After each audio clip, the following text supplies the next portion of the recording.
When the officers stopped him on the street, he was just a black man calmly going about his business. But one wrong move, one incorrect assumption, and his life could have ended in that very moment. He tried to explain who he was, but his words were drowned out by the bias and anger of those who were supposed to protect.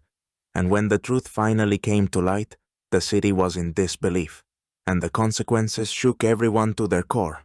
What happened next shocked even the most experienced. But let's start from the beginning, on the bustling streets of a large metropolis, where the city's pulse was felt in every step of the passers-by. The peaceful atmosphere suddenly shifted. The sound of cars, the hum of conversations, and the usual city noises were abruptly pierced by the wail of a police siren. A white police car sharply veered onto a side street, having noticed a lone black man walking calmly along the sidewalk. He was dressed in a business suit, composed, carrying a briefcase, and his appearance gave no reason to suspect anything out of the ordinary. But the officers in the car saw something different in him. One of the officers, nervously glancing at his partner, nodded, and they exited the car in unison, as if by command. Both officers, white men in their 40s, looked grim and tense. Their cold stares were fixed on the man, who had no idea he had become the center of attention. "Hey, stop!" one of the officers barked, breaking the routine flow of the day. His voice was filled with hostility, as if the man in front of him was already guilty of something serious. The other officer stood slightly behind, hand resting on his holster, clearly ready to act. Every gesture, every movement underscored an unspoken threat. The man froze, noticing he was surrounded, but instead of panicking, he remained calm. His face showed confusion, but he did not resist. Slowly, he raised his hands, signaling that he had no intention of resisting.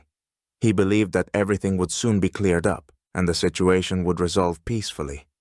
He certainly did not expect to become the target of aggressive police attention. He was, after all, just walking down the street. The officers quickly surrounded him, their questions fired off one after another. They sounded like accusations, with each question implying guilt. "What are you doing here? Where are you going?" one of them asked sharply, his voice filled with suspicion. The man calmly tried to answer, but his words seemed to fall on deaf ears, as if the officers had already made up their minds about his fate. People began to gather around. Passers-by, hearing the sirens and seeing two police officers surrounding a black man, started to stop and watch. Some recorded the scene on their phones, while others silently observed, as this was a familiar sight for many. A black man at the center of police attention for no apparent reason. The officers wasted no time. Despite the man's calm demeanor, they began searching him roughly, as if they were dealing with a dangerous criminal. His hands were raised, but his face remained composed, though it was clear he was bewildered by the way he was being treated as a suspect. Each of their questions was laced with sarcasm and hostility. "What are you doing here? Why do you look so suspicious?" one of them demanded, without giving the man a chance to explain himself. The more the man tried to speak, the more the officers ignored his words, as if they had already concluded that he was guilty. The crowd around them grew, with more people stopping, some pulling out their phones to record the incident.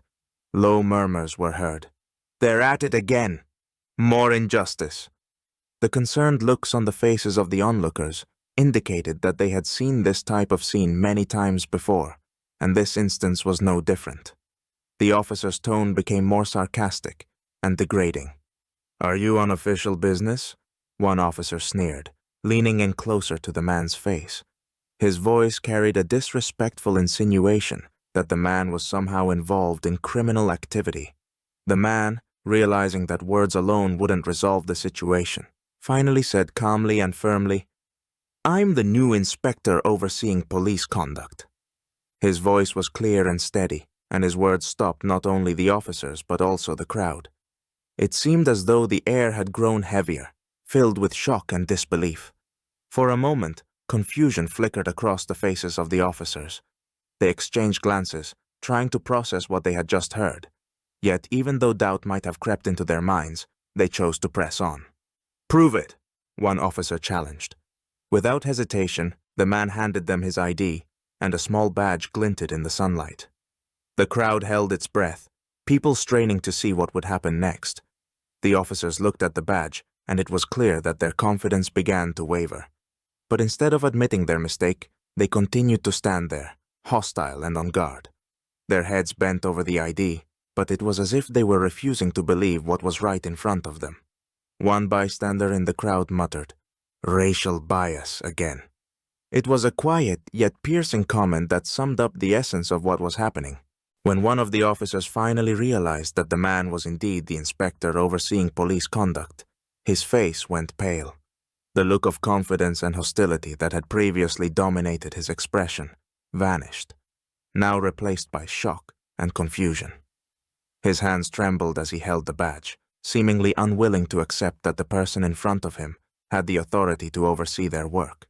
He realized his mistake, but instead of immediately apologizing and admitting fault, a wave of fear washed over him. This situation could be disastrous for his career. He knew that if word of this incident reached his superiors or the public, it could spell the end of his career. The tension in the air thickened. The crowd, which had been merely observing until now, began to show signs of discontent. People whispered to one another, and some openly expressed their anger.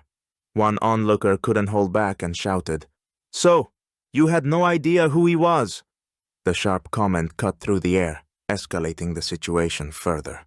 The officers, now fully aware of the gravity of their mistake, began to retreat, their confidence shattered. They started to apologize, but their apologies were restrained and insincere, as if they were merely trying to minimize the damage. None of them wanted to fully acknowledge the severity of what had happened. The man, however, remained calm, though his face showed deep disappointment. His eyes, filled with sadness, spoke louder than any words could. He understood that this was not just a random mistake, but a glaring example of how bias and systemic racism had infiltrated the hearts of those meant to uphold the law. The crowd looked at the officers with contempt and indignation.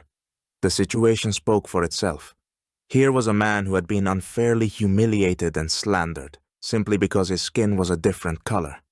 And although the officers were trying to smooth things over, the truth had already become clear to everyone present. The events of that day, captured on several phones, quickly spread across the internet. The video, showing the inspector being unjustly detained, went viral, and thousands of people witnessed not only the injustice, but also the blatant racial bias at play. The clips, accompanied by outraged comments, spread through social media at lightning speed.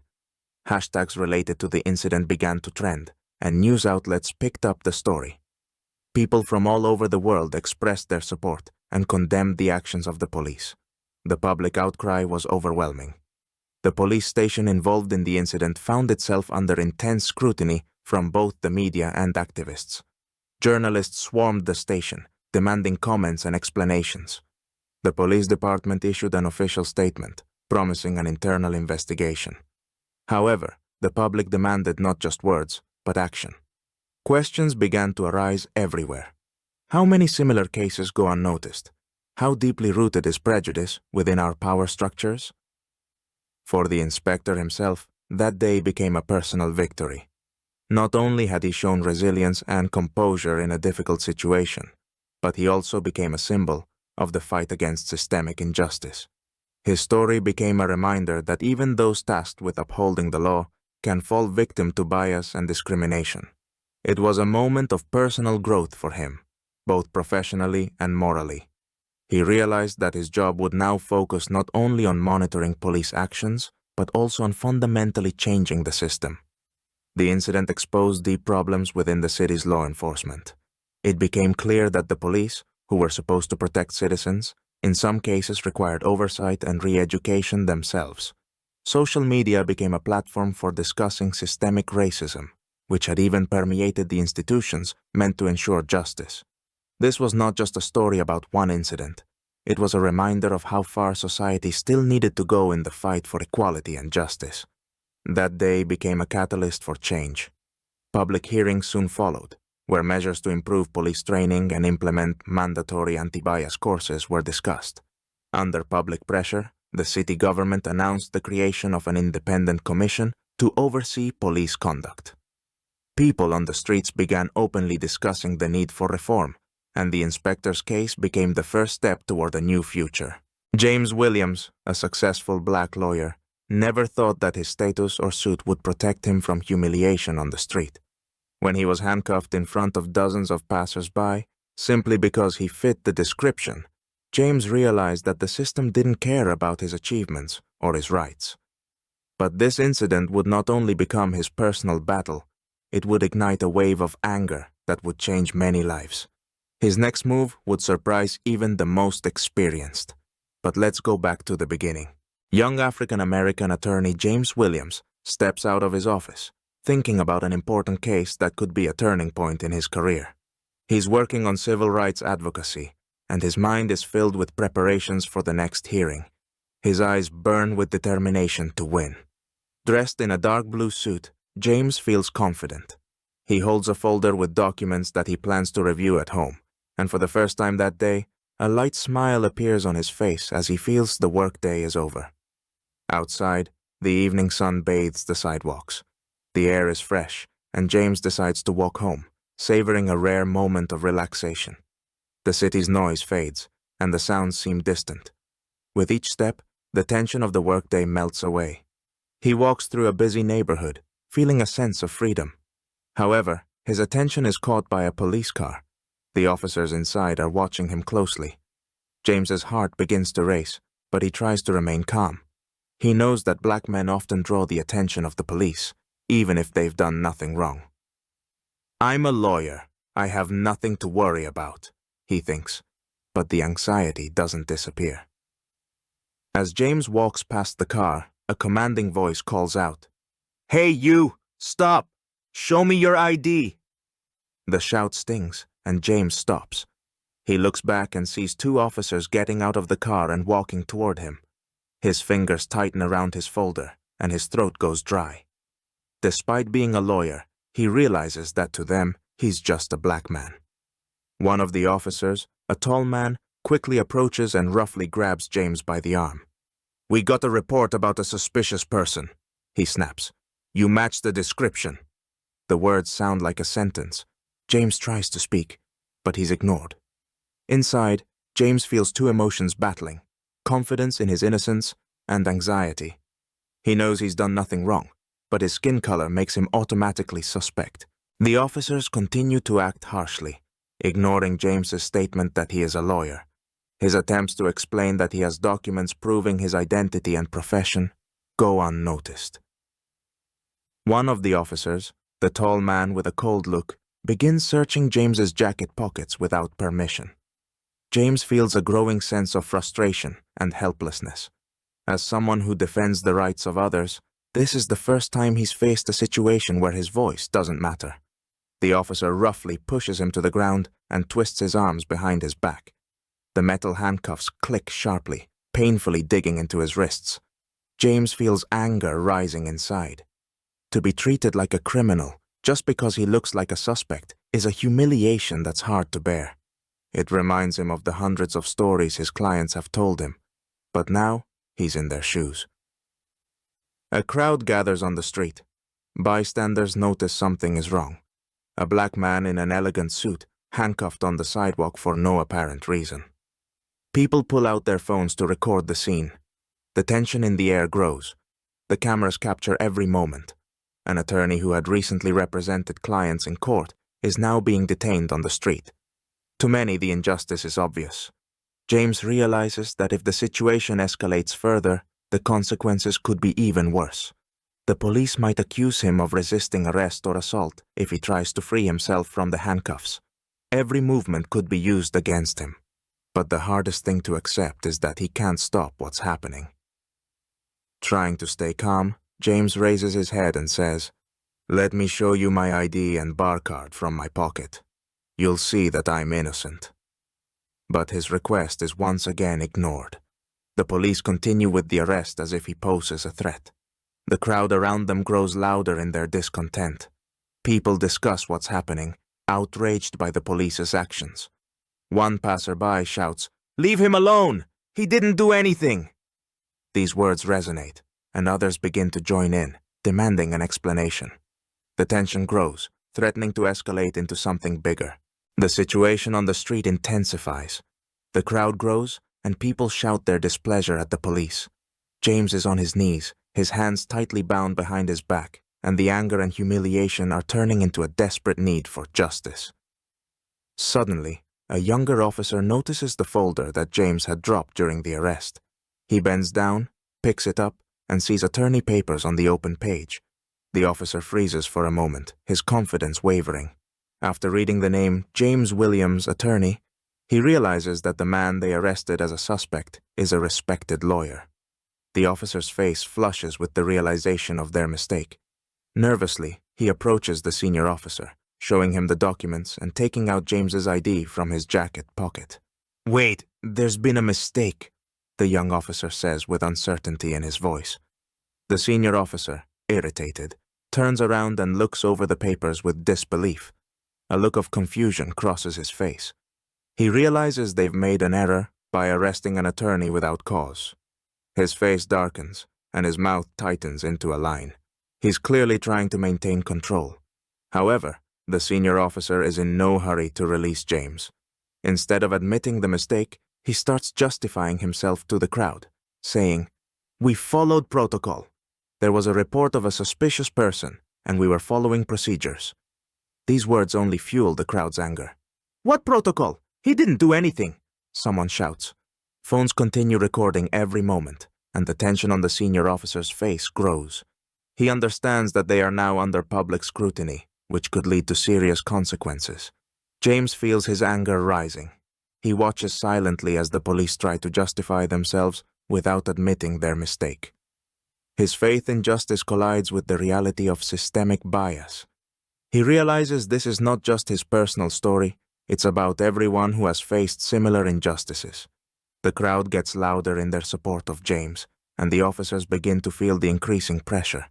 The senior officer knows that excuses won't work anymore, and he needs to find a way out of the situation while saving face.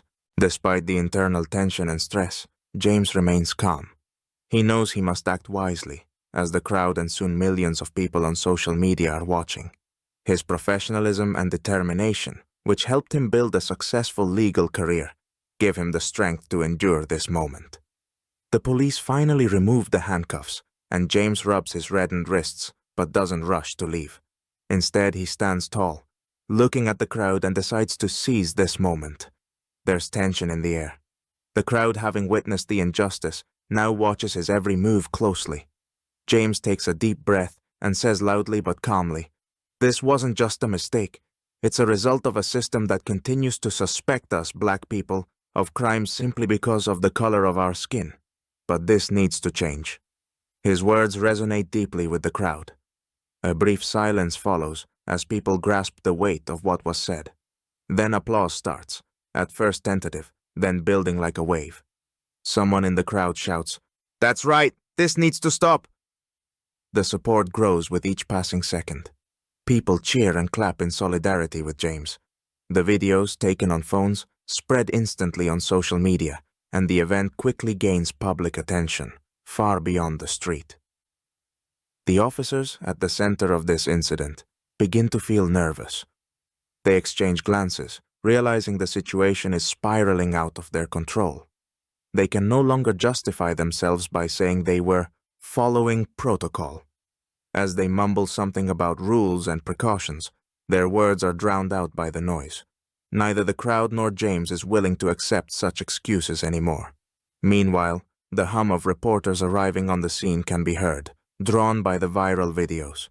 Cameras focus on James, who stands on the sidewalk with a determined expression. For him, this case is not just a personal injustice, it's a symbol of the need for systemic change. Back in his office the next day, James immediately decides to file a formal complaint with the district attorney's office for police misconduct. This incident becomes a turning point for him in his fight against injustice in the legal system. He is no longer just a lawyer. He becomes an active advocate for black rights, campaigning for police reform and the elimination of bias against minorities. The incident of his arrest sparks a wave of public discussion, and James quickly becomes a key figure in the movement for social justice. He appears on television, gives interviews, and participates in discussions about police reform. What could have been a devastating experience for him becomes the beginning of a new chapter in his fight for people's rights and for justice in society. Monica Blake, the first black woman mayor in the city's history, thought that the toughest challenges were behind her. But one evening, while driving her own car, she found herself in handcuffs in front of her fellow citizens, accused of a crime she didn't commit. This injustice, a manifestation of deep systemic racism, not only shattered her trust in those she was supposed to rely on, but also turned her fight for equality into a personal battle. What she did afterward shocked even the most seasoned observers. But let's start from the beginning. Monica Blake was driving slowly through the city streets, enjoying a break after a long day. Her car glided smoothly, streetlights reflecting off the sleek body. Despite her success, her thoughts kept returning to the morning's meetings with residents and negotiations over a new project. All she wanted was to get home. The sudden wail of sirens pulled her out of her thoughts. In the rearview mirror, she saw the flashing blue and red lights of a police car approaching. Monica slowed down and pulled over. Two officers quickly got out of their vehicle. Instead of a greeting, one of them abruptly asked, "What are you doing in this car?" His voice was cold and indifferent. Monica looked up, trying to remain calm. She reached for her driver's license and registration, but the officer's behavior made her wary. The second officer immediately began checking the car's plates over the radio. A realization struck her.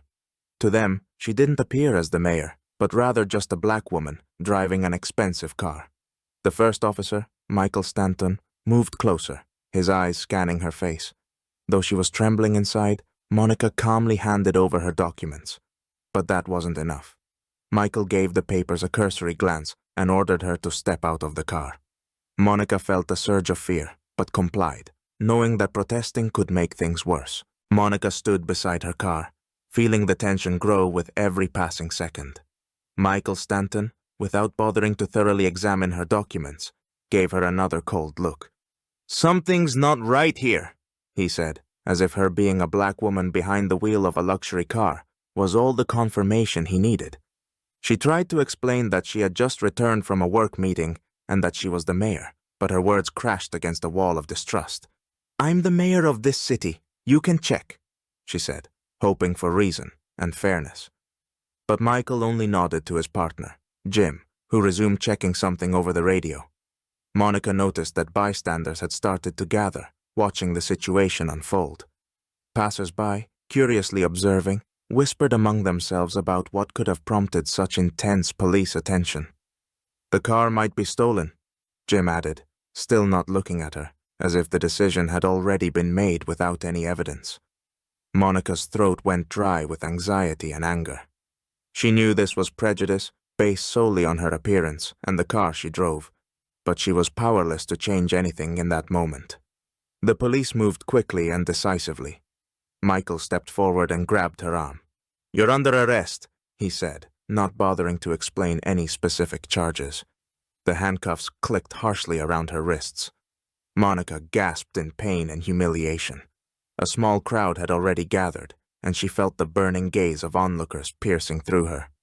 People watched in shock, some with judgment, others with pity.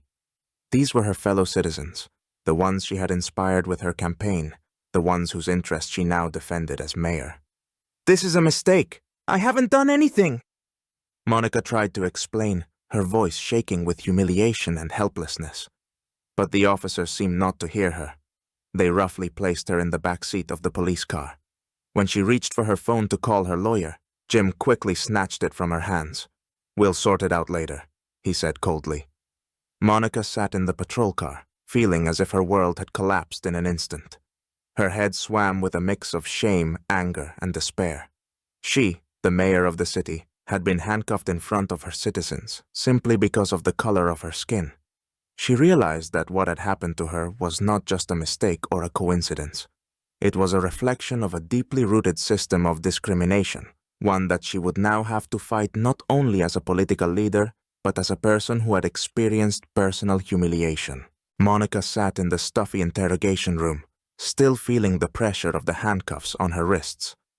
Her thoughts spiraled around what had happened in the past few hours.